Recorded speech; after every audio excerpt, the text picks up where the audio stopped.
يا إلهي يا رب العالمين لدى بارينا ولو شوين جيغا ومكان بيروزا أو نخوشيكا دوێنێ شەو سەردانمان کرد لە خەستەخانەی کوینی ئەلیزابێس کە پیاوێکی دڵپاک و پیاوێکی ساڵحە خوای پەروەردیگار تووشی ئیمتیحانێکی کردووە و دکتۆرەکان 48 ساعتیان بۆ داناوە بۆ ئەوەی لە ژیاندا بمینێ.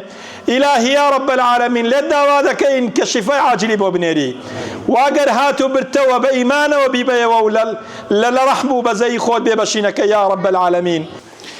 إن الحمد لله نحمده ونستعينه ونستهديه ونستغفره ونعوذ بالله من شرور أنفسنا وسيئات أعمالنا من يهده الله فلا مضل له ومن يضلل فلا هادي له وأشهد أن لا إله إلا الله وحده لا شريك له شهادة تنجي قائلها من النار يوم لا ينفع مال ولا بنون إلا من أتى الله بقلب سليم. وأشهد أن محمدا عبد الله ورسوله فصلوات الله وسلامه عليه وعلى آله وأصحابه ومن تبعهم بإحسان إلى يوم الدين. أوصيكم عباد الله وإياي أولا بتقوى الله الكريم وطاعته ولزوم أوامره وكثرة مخافته فإن التقوى شعار المؤمنين ودثار المتقين ووصية الله في وفيكم وفي الخلق أجمعين. يا أيها الذين آمنوا اتقوا الله حق تقاته ولا تموتن إلا وأنتم مسلمون واعتصموا بحبل الله جميعا ولا تفرقوا. عزیزان و دانیشتوانانی ماڵی پەروەردیگار سەلام و ڕەحەماتی خوای پەروەردیگار برژێ بەسەر هەموو لایەکمان. داواکارم لە خوای پەروەردیگار لەم مانگە پیرۆزە و لەم سات و ڕۆژ و کاتە پیرۆزەدا ڕۆژووی هەموو لایەکمانی قبول کرد بێ و تاعەت و عیبادەتی هەموو لایەکمانی قبول بفەرمووێ و هەروەها قەڵەمی عەفو بێنێ بەسەر هەموو تاوان و گوناهەکانمان. ئازیزانم لەم خوتبەیەدا چینە خزمەت باسی عیبادەتێکی زۆر گەورە و گرانبەها لە شەریعەتی ئیسلامە کە خوا و پێغەمبەری خوا عەلەیهی السەڵات وەسەلام زۆر تاکیدیان کردوتەوە لەسەری و بە تایبەتی لەوەی کەوا خوای پەروەردیگار لە نێو ئاەتەکانی ڕۆژووە باسی کردووە. واتە پێویستە لەسەر ئێمەی موسڵمان زۆر گرنگی پێ بدەین هەر وەک چۆن گرنگی بە ڕۆژوەکانمان ئەدەین بە عیبادەتەکان و نوێژەکانمان ئەدەین. ئەویش عیبادەتێکە کە ناوی دوعایە کە پێوترێت دوعا و پارانەوە و نوزانەوە لە بەرامبەر قاپی ڕەب العالەمینە. ئەوە تا خوای پەروەردیگار ڕوو لە ئیمانداران ئەکا و فەرمێ فەدعوا الله مخلصین له الدین. ئەی ئینسانی ئیماندار، ئەی ئەو کەسەی کەوا بە ڕۆژووی زمانت بە ڕۆژووە و هەموو هەست و جەواریح و ئەندامەکانی لەشت بە ڕۆژوون، فەدعوا الله مخلصین، داوا لە خوای پەروەردیگار بکەن بە دڵێکی پاکەوە، بە دڵێکی یەکلابووەوە لە بۆ خوای پەروەردیگار. ئەو کاتە خوای پەروەردیگار دوعا و نزا و پارانەوەکانتان گیرەکە. ئەوە تا خوای پەروەردیگار لە ئاەتێکی ترا فەرمێ وقال ربكم ادعوني أستجب لكم إن الذين يستكبرون عن عبادتي سيدخلون جهنم داخرين. أفرمي أي خلچينا داوا لخواي پروردگار بكن دستي نزاو پارانوتان تنها بو قاپي رب العالمين برز بكنوا هر كاتك آواتان كرت أو خواي پروردگار وڵامی نزاو پارانەوەکانتان ئەداتەوە. چونکە ئەوانەی کەوا إن الذين يستكبرون عن عبادتي، ئەوانەی کەوا لوتبەرزن لە بەرامبەر عیبادەتی پەروەردیگاریان، خوای پەروەردیگار پێیان ئەفەرمێ کە لە ڕۆژی قیامەتە جەهەنەمیان پێپڕەکاتەوە و بە جەهەنەم داغیان ئەکا. بۆیە ئازیزانم لە کاتێکەوە پێویستمان بە هەر شتێکە داواکاری هەر شتێکین لە ژیانی دنیا و قیامەتمان، وەڵڵاهی گەر بە دڵێکی پاکەوە بە دەستێکی متەواضعانەوە دەست بەرزکەینەوە بۆ قاپی ڕەب العالەمین، خوای پەروەردیگار ڕەتمان ناکاتەوە. ئەوەتە ئەبوو هورەیرە ڕەزا و ڕەحمەتی خوای لێ بێ ئەفەرمێ لە پێغەمبەری خواوە عەلەیهی الصەلاة وەسسەلام ئەفەرمێ ثەلاثەة لا تُرَدُّ دَعْوَتُهُم سێ کەس هەن هەرگیزا و هەرگیز خوای پەروەردیگار نزاکانیان ڕەت ناکاتەوە. یەکێکیان الئیمام العادل، ئینسانێکی دادپەروەر هەر لە نێو خێزانەکەی خۆت بگرە هەتا سەرکردەکان ئەگەر هات و دادپەروەریان نواند و دادپەروەریان پەیڕەو کرد هەر کاتێک دوعاکەن دوعاکانیان گیرا ئەبێ و نزاکانیان ڕەت ناکرێتەوە لەلایەن پەروەردیگاریان.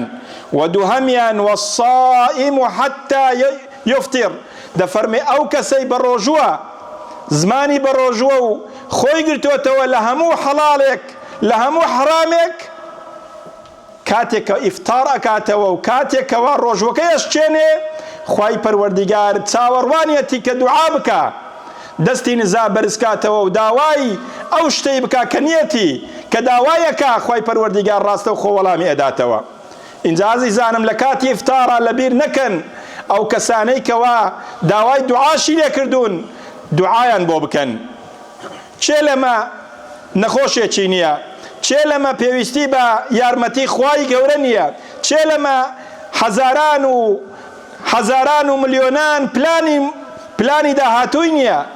دەی لەو کاتە زێڕینە لەو مانگە پیرۆزە بە فرسەتی بزانە و ئیستیغلالی بکە داواکانت تەقدیمی ڕەب العالەمین بکە.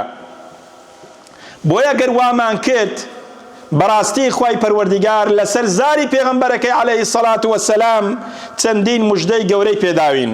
ئێستا باسییان ئەکەین. پێغەمبەری خوا عەلەیهی الصەلاة وەسسەلام ئەفەرمێتن من لم يسأل الله يغضب عليه. خوای پەروەردیگار صفەتی ئاوایە هەر بەندێک لە بەندەکانی ئەگەر داوای لێ نەکا لێی تووڕابێ.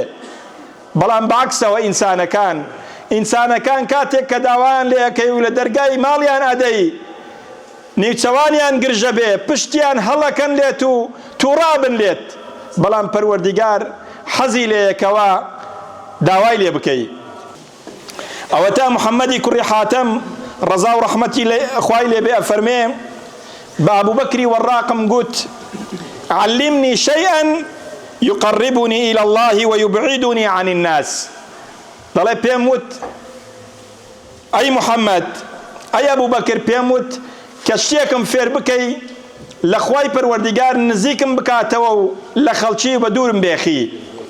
ئەویش فەرمووی فأما الذي يقربك إلى الله تعالى فمسألته. فەرمووی ئەو شتێک کە لە خواد نزیکە قاتەوە داواکردنی تۆیە لە خوای پەروەردیگار. زۆر دوعا بکە، زۆر داوا لە خوای پەروەردیگار بکە لە خوای پەروەردیگار نزیک ئەبیەوە.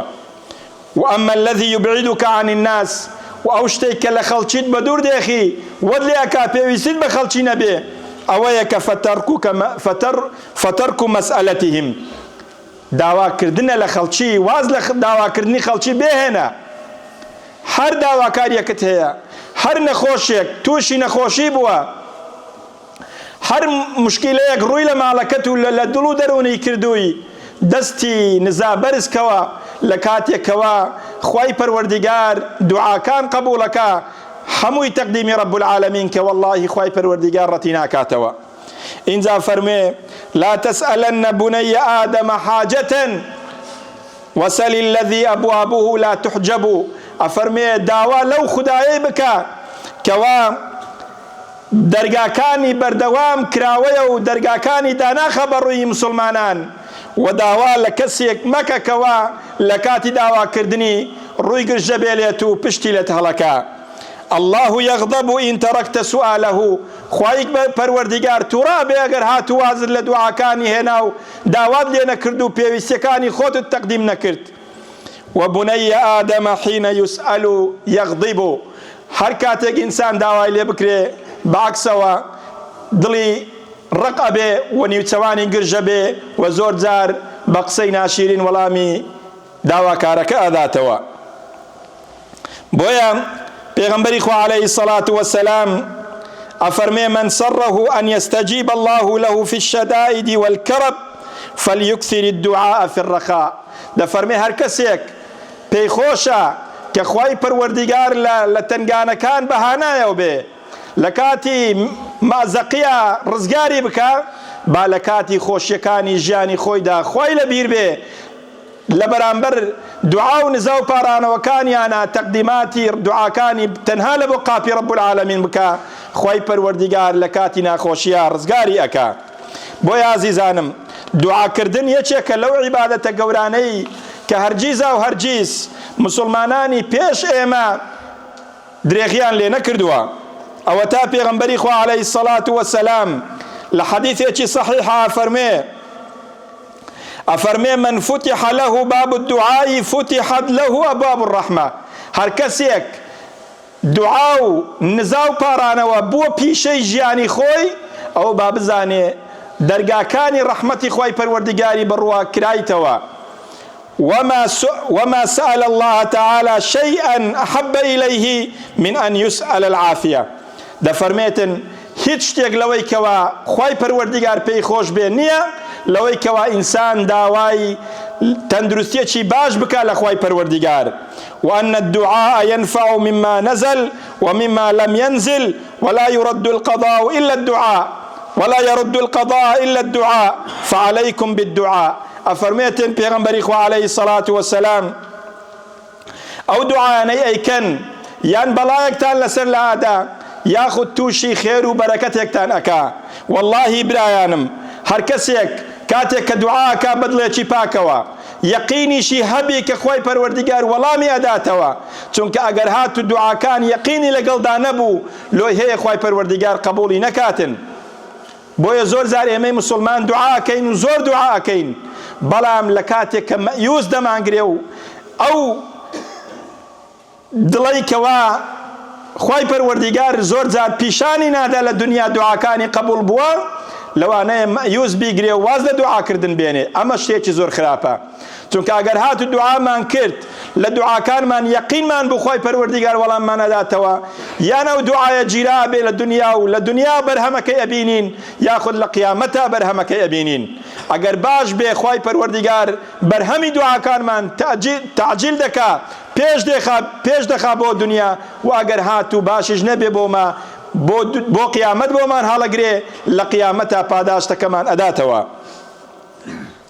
بۆیە ئازیزانم، زۆر قەضا و قەدەری خراپ هەن لە کاتێک کە خۆی پەروەردیگار لە چارە نووسی ئەمەی نووسیوە لە کاتی دوعاکانمان ئەتانین بیان گۆڕین بە چاکە، ئەتانین قەزا و قەدەر خراپەکان بۆ باشە بگۆڕین بە مەرجێک لە کاتی دوعاکانمان ئیلحاح بکەین لە خۆی پەروەردیگار بە دڵێکی پاکەوە لەو کاتانەی کە دوعاتەیدا قبوڵە، کاتی ئیفتار، کاتێکەوە ئینسانی فتار دەکاتەوە ڕۆژوەکەی ئەشچێنی، یاخود لە کاتێک کە نیوە شەوە دوو ڕکعات نوێژ بکە بە تەنها، لە کاتێکەوە خەڵکی نووستون و بێئاگان دەستی نزا بەرزکەوە لە بۆ قاپی رب العالمین. وەڵڵاهی هەر شتێک داوا بکەین خۆی پەروەردیگار ڕەتی ناکاتەوە. ئازیزانم، پێغەمبەری خوا فەرمی عەلەیهی السەڵات وەسەلام لەیسە شەیئون ئەکرەمە عەلە الله من الدوعاء. هیچ شتێک بەڕێزتر و جوانتر نییە لە لای پەروەردیگار لە دوعاکردنی ئینسانی ئیماندار لە بەرامبەر خوداکەی خۆی لە کاتێکەوە بێهێزی و بێتوانایی پیشانی رب العالمین ئەدەی، خۆی پەروەردیگار دەستێک بەرز بێتەوە لە بۆ قاپیەکەی ڕەتی ناکاتەوە بە بەتاڵی ئیلا وەڵامی ئەداتەوە. لە کاتێک کە فرعون لە کاتی خنکانیا لە نێو بەحرە هاواری موسا ئەکا و ئەڵێ ئامەنت بڕەبی هاڕونە و موسا، دەفەرمێ ئیمانم بەو خوای موسا و هاڕون هینا کای پەرستن. هاواری موسا کە بۆ ئەوەی ڕزگاری ببێ، بەڵام خوای رب العالمین لە کاتێک کە موسا فەرمێ بۆچی ڕزگارن نەکرد؟ ئەی خودایە، ئەفەرمێ خوددا ئەی موسا، ئەگەر فرعون ئەوەندە جارەی هاواری تۆی کرد یەک جار هاواری منی بکردا با ڕزگارم ئەکرد. فرعونێک کە لە ژیانی تەواوی ژیانی خۆی ئای فەرموو ئەیگوت ئەنە ڕەبوکم الئەعلا، ئەمن خوای هەرە گەورەی ئێوەم. ئینجا خوای پەروەردیگار هەندە بە ڕەحم و بە سۆز ئەڵێتن ئەگەر یەک جار داوای نیدای منی بکردا با و داوای منی بکردا با ئەمن ڕزگارم ئەکرد. ئەی ئێمەی مسلمان، ئەی کەسێکەوە خۆی گرتوتەوە لە حەڵاڵەکان تجای لە حەرامەکان، خواردن و خواردنەوە حەڵاڵی ئینسانی مسلمانە، بەڵام ئێمەی مسلمان خۆمان بەدوورەگرین لە بەیانی تاوەکو ئێوارە. سەرجێیکردن لەگەڵ ئافرەتی خۆمان حەرامە لە ڕۆژانی ڕەمەزانە، بۆ تاوەکو لێ ڕابین لە حەرامەکانە بە تەریق الئەولا خۆمان بپارێزین. ئەگەر وامان کرد والله خوای پەروەردیگار بەزایعت نادا، هەر دوعا و پارانەوەیەک بکەی خوای پەروەردیگار قبول و گیرای ئەکا. اینجا عەزیزانم ئەو ئادابانەی کەوا پێویستە ئینسانی ئیماندار لە کاتی دوعاکانی داڕەچاوی بکە ئەوانن. یەکەمیان نیەتی پاک کاتەوە تەنها لە بۆ خوای پەروەردیگار. کاتێک کە دوعاکەی تەنها هەدەف و مەرامی دڵت ئەوە بێ کە خوای پەروەردیگار لێت خۆش ببێ، دوعا و نزاکانت قبول بکە، نەوەک لە پێش چاوی خەڵکی وە پیشان بدەی کەسێکی ئیماندار و کەسێکی متەقی و لە خوا ترسی، بەڵام لە کاتێک کە لە عەمەل و کردەوەکانە لە تەعامل و کڕین و فرۆشتنە کەسێکی تربی دوور لە ئیسلام و دوور لە ئینسانی مسلمان پیشان بدەی.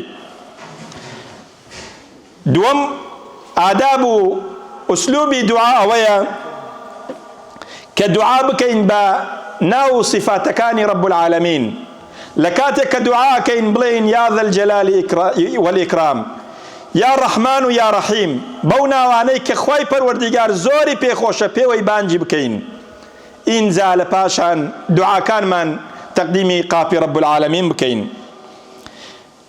سێم حاڵەت لە ئادابە جوانەکانی دوعاکردن ئەوەیە کە لە پاش هەموو دوعایەک سەڵەوات لێ بدەین لەسەر پێغەمبەری خوا عەلەیهی السەڵات وەسەلام. چونکە پێ عومەری کوڕی خەتاب ئەفەرمێ إن الدعاء موقوف بين السماء والأرض لا يصعد منه شيء حتى تصلي على نبيك صلى الله عليه وسلم. أفرمي دعاء كان راد جيرين لبين آسمان وزوي، راد جيرين هتا وكو صلوات ننيري بو پیغمبری خو عليه الصلاة والسلام برز نابنا و بولاي پروردگار بويا گردمان دعاء كان من قبول ببه با صلوات كان لبير نكين لسر پیغمبری خو عليه الصلاة والسلام. وهروها زور دعا بكين بدعاي خير لبو خومن بو مالو مندالمن بو دايكو باوكمن بۆ دەوروبەر و مسلمانانی ئەوانەی کەوا حەق و مافیان لەسەرمانە، یاخود ئەوانەی کەوا سوودێک قسەیەکی خێرمان لێ بیستون و ئیستیفادە و کەڵکێکیان بۆ لە ژیانی دنیا، بۆ ئەوەی ئەم دوعایانەش بەرهەمەکان ئەوانیش بگرێتەوە. بە تایبەتی ئەوانەی کەوا ئایانەوێ لەم مانگەدا خێر و بێرێکی ئێجگار زۆریان دەستکەوێ. ئازیزان، ئەو خێر و چاکانەی کە ئینسان پێویستە هەنگاوی بۆ بهێنێ لەو مانگە پیرۆزەدا زۆرن، بەڵام یەکێکیان کە زۆر گەورەیە کە پێغەمبەری خوا عەلەیهی السەڵات وەسەلام ئەفەرمێ لە حەدیثێکی صەحیحە، ئەفەرمێ من فطر صائما فله مثل أجره من غير أن ينقص من أجره شيء.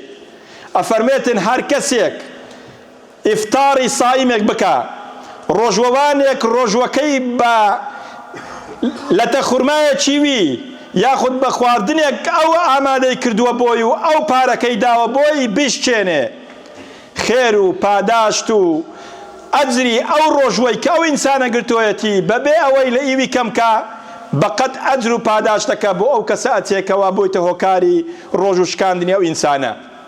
ئەم سیفەتە جوانە الحەمدولله هەموو ساڵان ئەیبینین لە زۆربەی مزگەوتەکان زیندوو ئەکرێتەوە. ئەگەر بتوانی بە 350 پاوەنێک کە ڕۆژووی 150 کەس 150 مسلمان کە خێر و بێری ڕۆژوەکەیان دوعا و پاداشتەکانیان نوێژەکانیان ئەو ماندووبوونەی کەوا کردوویتیان لەو ڕۆژەدا بە 350 پاوەند بەدەستی بهێنی، دەبێت چه ئەجر و پاداشتێک بێ.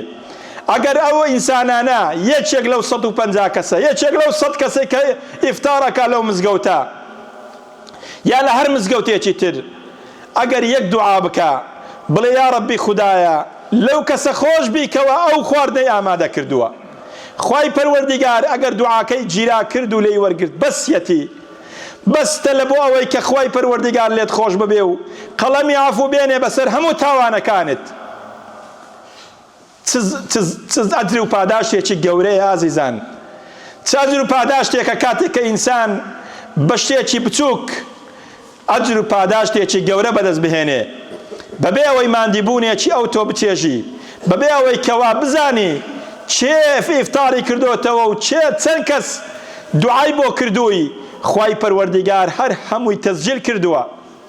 لە ڕۆژی قیامەتە کاتێک ئینسانێکی موسڵمان ئەهێنرێ تەمەشاکە خێر و پاداشتەکانی ئێجگار زۆرن، ئەڵێ خوایە ئەو خێر و پاداشتانە لەکوێوە هاتوون؟ خۆ من هەندە کەسێکی خێرکەر نەبوویمە، ئەو هەموو ئەجرە لەکوێوە هاتوویتە سەر تەرازوی حەسەناتم؟ خوای پەروەردیگار بۆی ئەژمێرێ یەکێک لەو ئەجر و پاداشتانە فەرمێ ئەو ئیفتار و سایمینە بووکەوە ئەو هەموو کەسە لەسەر نان و لەسەر ئەجر و بەرچی تو ئیفتاریان کردوتەوە، ئەجری ڕۆژوەکانیان، ئەجری دوعاکانیان، ئەجری نوێژەکانیان هەر هەمووی بۆ تۆ هاتووە بەبێ ئەوەی لە ئیوانیش کەمی کردبێ. بۆیە ئازیزانم هەندێک ئەجر و پاداشت هەن وەڵڵاهی ئەگەر بە پارەیەکی کەم جێبەجێ بکرێ ئینسانی ئیماندار و خوا پێدرا و گوناحە لە دەستە خۆی بدا، چونکە ئەو فرسەتە هەموو ڕۆژێ دووبارە نابێتەوە، هەموو مانجێ دووبارە نابێتەوە.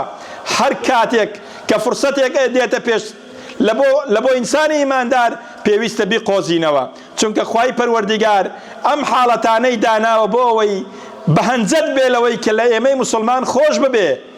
ڕۆژێکیان پێغەمبەری خوا عەلەیهی سەڵات وەسەلام دانیشتبوو لە نێو سەحابەکان فەرمووی كلكم تدخلون الجنة إلا من أبى، فەرمووی هەر هەمووتان دەچنە بەهەشت ئیلا کەسانێک بیەوێ نەیەوێ بستە بەهەشت.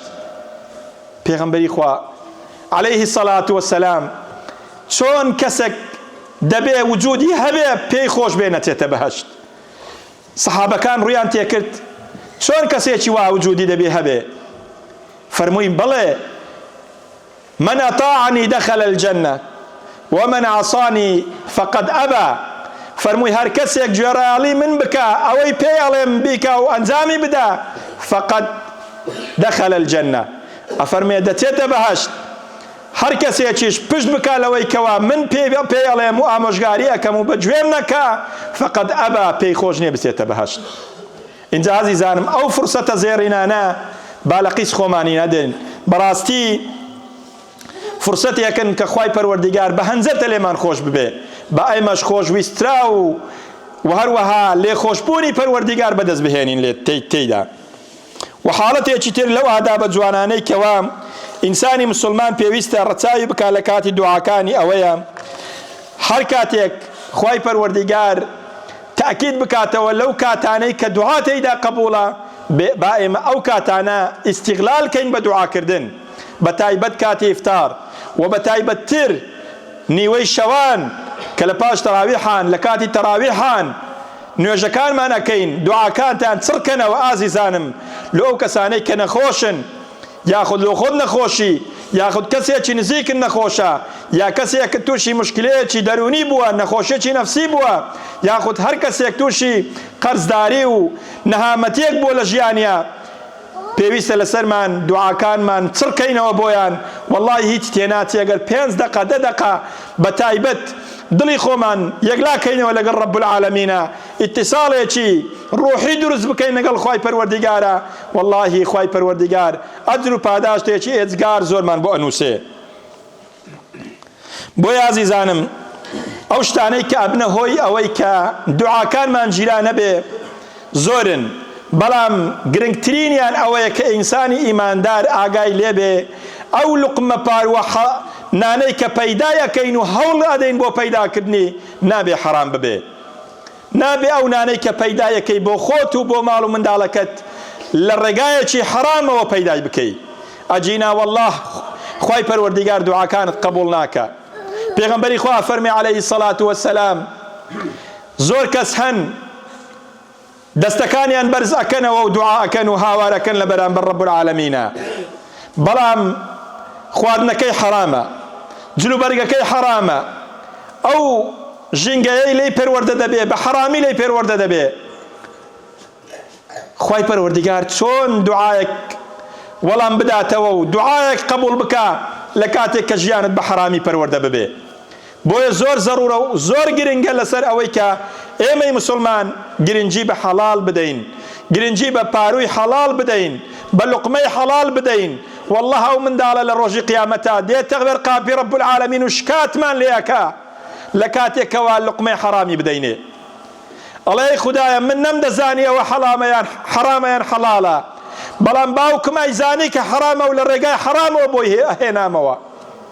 دەچی جوابی خوای پەروەردیگارە دەیتەوە کە خوای پەروەردیگار لە قورئان ئەمرمان پێیەکە قووا ئەنفوسەکم وئەهلیکم نارا، خۆتان و ماڵ و منداڵەکانتان بپارێزن لە ئاگری دۆزەخ.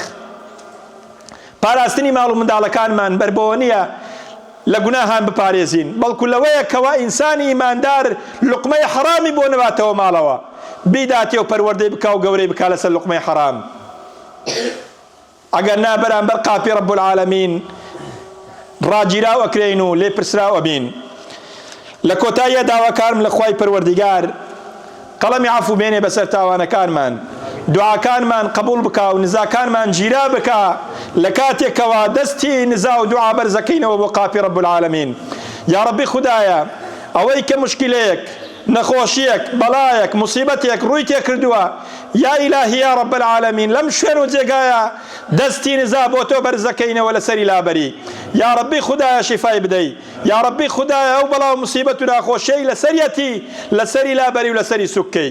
یا ئیلاهی یا رەب العالەمین لێت دەپاڕێینەوە لەو شوێن و جێگا و مەکانە پیرۆزە ئەو نەخۆشەی کە دوێنێ شەو سەردانمان کرد لە خەستەخانەی کوینی ئەلیزابێس کە پیاوێکی دڵپاک و پیاوێکی ساڵحە خوای پەروەردیگار تووشی ئیمتیحانێکی کردووە و دکتۆرەکان 48 ساعتیان بۆ داناوە بۆ ئەوەی لە ژیاندا بمینێ.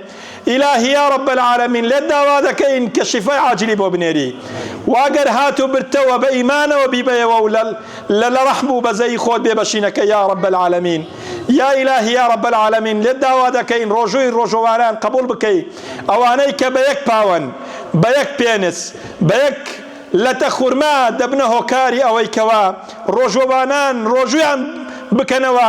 ئیلاهی یا رەب العالەمین لە ئەجر و پاداشتی ڕۆژوانان بێبەشیان نەکەی، لە ئەجر و پاداشتیان مەحرومیان نەکەی و لە ڕۆژی قیامەتە لە میزانی حەسەناتیان هەژماریان بکەی. نبهني الله وإياكم عن نومة الغافلين وحشرني وإياكم تحت لواء سيد المرسلين. ادعوا الله وأنتم موقنون بالإجابة. الحمد لله المحمود بكل لسان، المعبود في كل زمان، الذي لا يخلو من علمه مكان ولا يشغله شأن عن شأن، جل عن الأشباه والأنداد وتنزه عن الصاحبة والأولاد، ونفذ حكمه في جميع العباد. لا تمثله العقول بالتفكير ولا تتوهمه القلوب بالتصوير، ليس كمثله شيء وهو السميع البصير. أشهد أن لا إله إلا الله وحده لا شريك له، وأشهد أن محمدا عبد الله ورسوله، فصلوات الله وسلامه عليه وعلى آله وأصحابه ومن تبعهم بإحسان إلى يوم الدين.